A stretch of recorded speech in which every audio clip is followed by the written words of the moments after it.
Hi అండి, welcome to Matangi kitchen. ఈరోజు మన ఛానల్లో పిల్లలకి చాలా ఇష్టమైన చీజ్ పొటాటో బాల్స్ రెసిపీ చేస్తున్నానండి. ఇంట్లోనే చాలా ఈజీగా ఈ రెసిపీని చాలా తక్కువ టైంలో చాలా ఎమ్మీగా తయారు చేసుకోవచ్చు. సో అది ఎలాగో ఇప్పుడు చూసేద్దాం. ఈ రెసిపీకి 3 మీడియం సైజ్ పొటాటోస్ సరిపోతాయండి. ఇలా తీసుకున్న ఈ పొటాటోస్ని ఇక్కడ చూపిస్తున్నట్టు ఫస్ట్ స్లైసెస్ కింద కట్ చేసుకుని తర్వాత ఇక్కడ వీడియోలో చూపిస్తున్నట్టు చిన్న చిన్న క్యూబ్స్ కింద కట్ చేసుకోండి. చూస్తున్నారు కదా, ఇలా చిన్న చిన్న క్యూబ్స్ కింద కట్ చేసుకుని వీటిని బాగా మరుగుతున్న వాటర్లో వేసుకుని బాయిల్ చేసుకోవాలి.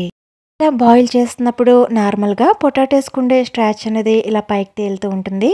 దీన్ని ఇలా గరిటతో బయటికి తీసేయండి. 5 నిమిషాల పాటు బాగా బాయిల్ అయిన ఈ పొటాటో ముక్కల్ని ఒక స్ట్రైనర్లోకి వేసుకోండి. ఇలా స్ట్రైనర్లోకి వేసుకున్న తర్వాత అస్సలు వాటర్ అనేది లేకుండా వడగట్టుకోవాలి.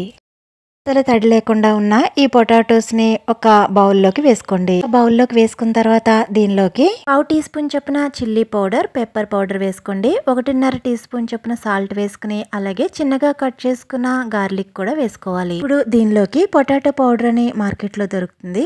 అది 50 గ్రామ్స్ వరకు వేసుకోవాలి. ఇప్పుడు ఇలా అన్ని వేసుకున్న తర్వాత ఇవంతా కూడా బాగా కలిసేటట్టు కలుపుకొని సాఫ్ట్ డో అయ్యే వరకు కలుపుకోవాలి.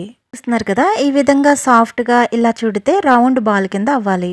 ఇప్పుడు ఒక బౌల్లోకి బ్రెడ్ క్రమ్స్ తీసుకోండి. ఇంకో బౌల్లోకి 2 టీ స్పూన్ల మైదా, 2 టీ స్పూన్ల కార్న్ఫ్లోర్ వేసుకుని కొంచెం కొంచెం వాటర్ వేసుకుంటూ ఇది థిక్ పేస్ట్ కింద తయారు చేసుకోవాలి. రెసిపీలోకి ఏదో ఒక చీజ్ కాకుండా మోజరెల్లా చీజ్ 50 గ్రామ్స్ వరకు తీసుకోండి. చేతికి ఆయిల్ గానీ నెయ్యి గానీ అప్లై చేసుకుని ఇలా చిన్న బాల్ సైజ్ అంతా డో తీసుకోండి. దీనిని ఇప్పుడు రౌండ్ బాల్ కింద చుట్టుకోండి.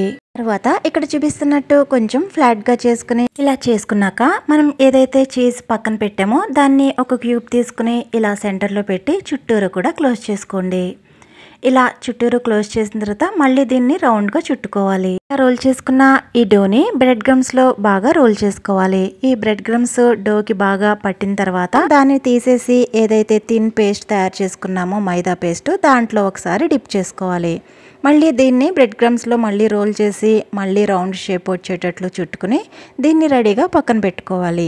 ఇదే విధంగా మొత్తం పిండి అంతా కూడా ఇలా రౌండ్ బాల్స్ కింద తయారు చేసుకోవాలి.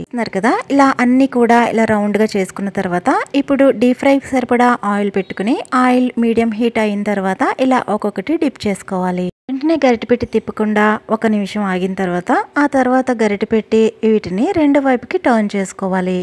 వీటిని లో టు మీడియం ఫ్లేమ్ లో మంచి గోల్డెన్ బ్రౌన్ కలర్ వచ్చేంత వరకు కూడా ఫ్రై చేసుకోవాలి. చూస్తున్నారు కదా, ఈ విధంగా ఫ్రై అయిన వీటిని పేపర్ నాప్కిన్ వేసిన ప్లేట్ లోకి వేసుకోవాలి. ఇదే మాదిరిగా మొత్తం అన్ని కూడా ఫ్రై చేసుకోండి. చీజ్ బాల్స్ బయట చాలా క్రిస్పీగా అలాగే లోపల చీజ్ స్ట్రెచ్ అవుతూ చాలా చాలా టేస్టీగా ఉంటాయి. పిల్లలైతే ఈ రెసిపీని చాలా ఇష్టంగా తింటారండి. మీరు ఒకసారి ట్రై చేయండి. మీకు ఎలా వచ్చిందో నాతో షేర్ చేయండి. ఈ వీడియో నచ్చితే ప్లీజ్ లైక్ చేయండి. సబ్స్క్రైబ్ చేసుకుని నోటిఫికేషన్ కోసం బెల్ ఐకాన్ యాక్టివేట్ చేయండి. Thank you for watching.